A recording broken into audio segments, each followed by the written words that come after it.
everyone, it's me, the Lucky Feet Viewer, and it has been a while since I did one of these. It's been over a year since I did the original two. Yeah, apologies for that, I've been kind of skipping out on it, but here we are. And honestly, I'm probably just going to do these in order at this point because I can't remember which one I said I was going to do last, so yeah. Apologies for that. Knew I probably was supposed to do these in orders, but I sort of kind of forgot. Regardless, here we are. Shinji Motto. Now you're probably gonna hear that name and think Stay Night Shinji Shinji, aka Hot Voice Shinji. But I am here to tell you that Fate Extra Shinji is best boy, and you do not diss him. His Stay Night incarnation is a different incarnation entirely. We do not address him as the same person, and Stay Night Shinji can honestly go burn for all I care. Stay Night Shinji, it's not Stay Night, goddamn it. I'm gonna get confused about that. Extra Shinji is a good boy, and I am here today to tell you why that is. Now, the first two examples we have is okay, it's not exactly great, but it's leagues above Stay Night Shinji, that's for sure. So let's go from the main stuff to the side stuff, shall we? Fate Extra Shinji. Effectively, he is sort of the guy you talk to before you even get to Hakuno. You play as that weird prologue guy we don't really know much about. But when you get to Hakuno, he's kinda what you expect for basically the first guy you have to fight. Honestly, he doesn't really pull much. I mean, outside of just blocking a path and hiding information, which he's not that great at, considering we end up overhearing him arguing with Ren, and that leads us to finding out a bit of it about a servant, which I'll get into later on. We kinda end up just, again, he's kinda the first boss, and he kinda is basically the bar that sets up the rest of the game. A lot of the other people end up doing a lot more compared to him, so there is that. So again, in terms of first bosses, he's kind of weak, and this sadly goes over to his incarnation in Last Encore, where he ends up stabbing Deadface Hakuno, and he's of course the first guy Deadface Hakuno ends up meeting in the city, as he basically runs it. It's basically a paradise for all the masters that retreated to the first floor after Mooncell got, shut down. So,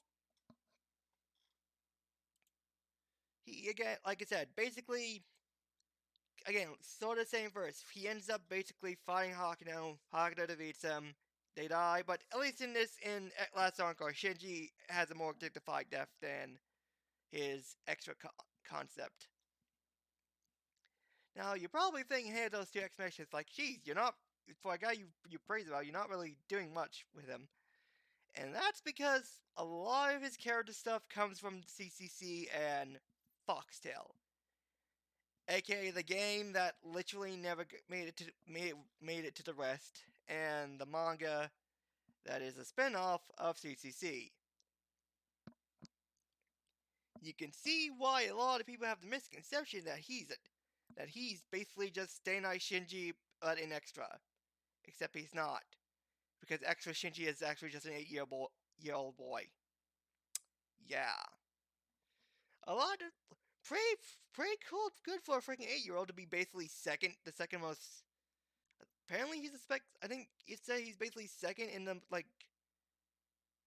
world championship. I think he's basically second best gamer and pretty good hack as well. So there's that.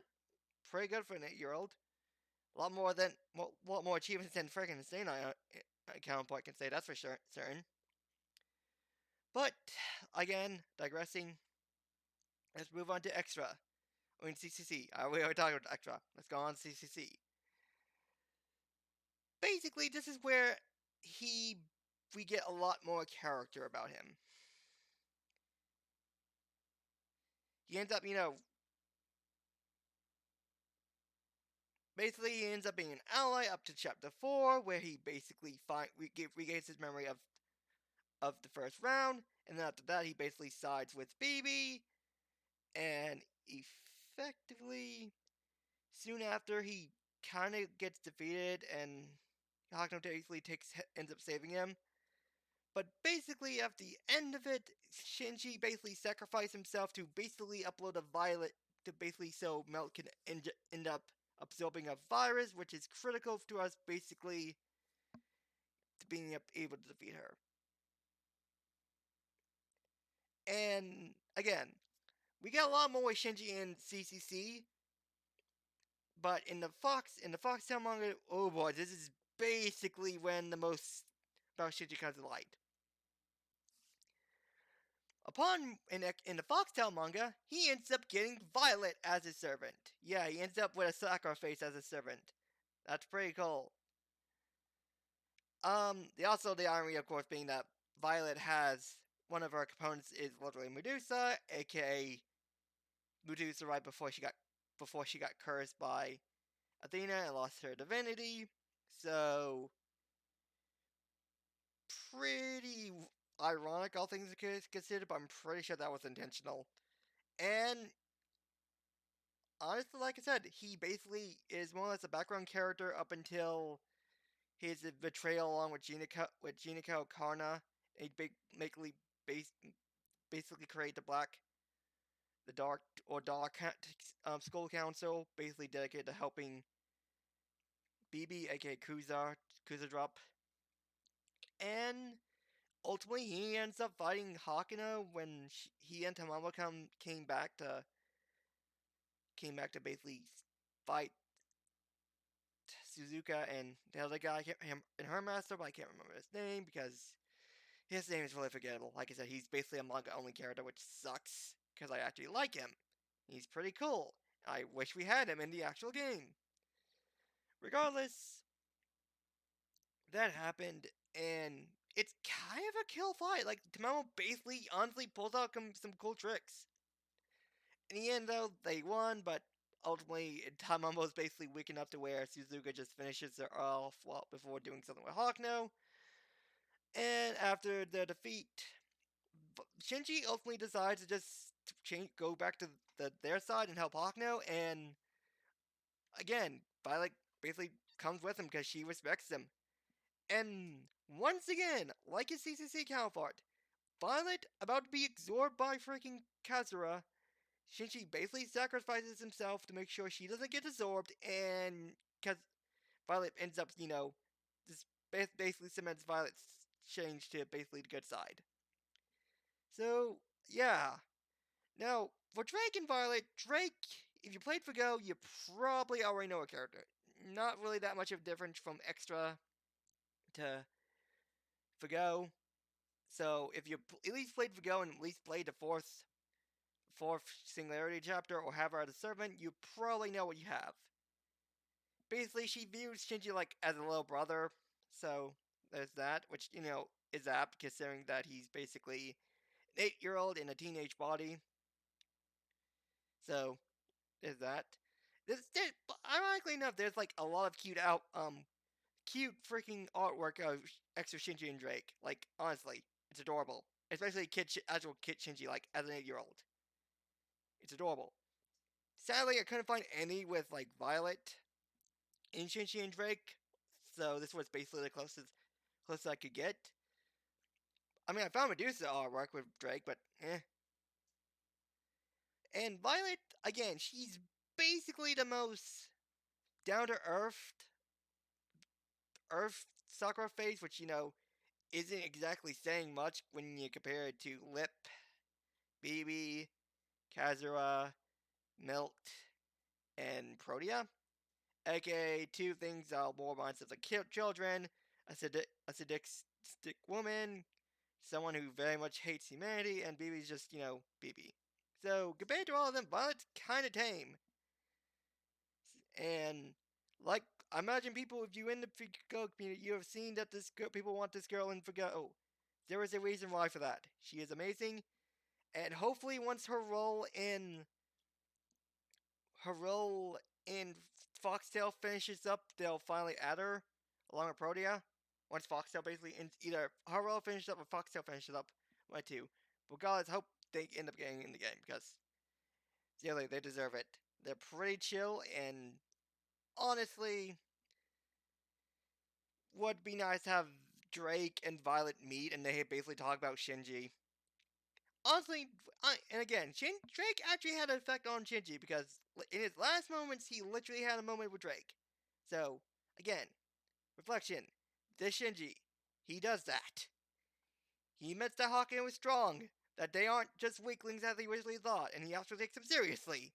And he's actually smart about it during the fight in Foxtail. And that's what I like about this Shinji. Is because he's not the freaking brat who thinks he's basically because he's a freaking model that he's basically entitled to everything.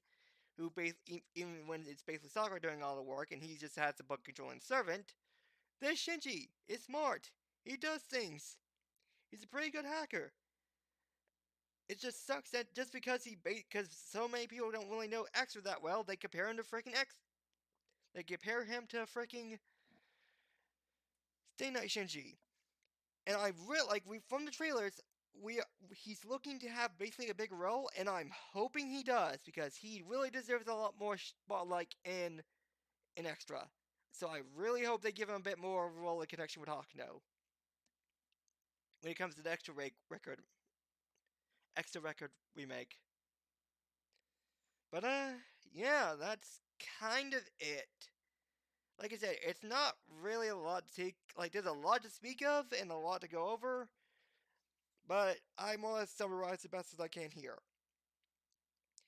Um, yeah, that's again basically it. Foxtail and NCCC. That's where his characters happen. If you want to actually see that character, go read Foxtail or go watch a translation of CCC. CCC you can easily do that like on YouTube, and Foxtail is like already had done with him, so you can probably go read through that. I think it's around like chapter 30 till around like chapter 30 is like when the fight starts. I guess 30, yeah. If you want to actually get this character, I think it's 30. That's where he basically has to fight with Melt.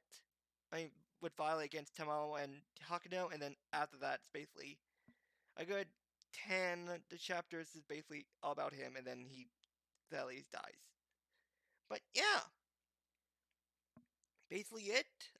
Next time we'll be doing Dan and Robin, which is going to be a lot easier given that Dan sadly suffers the same issue as Manji and well, basically suffers from the same issue as Vlad and Manji's servant, given that he basically only appears in extra, and that's pretty much it. It sucks. But yeah, that's it.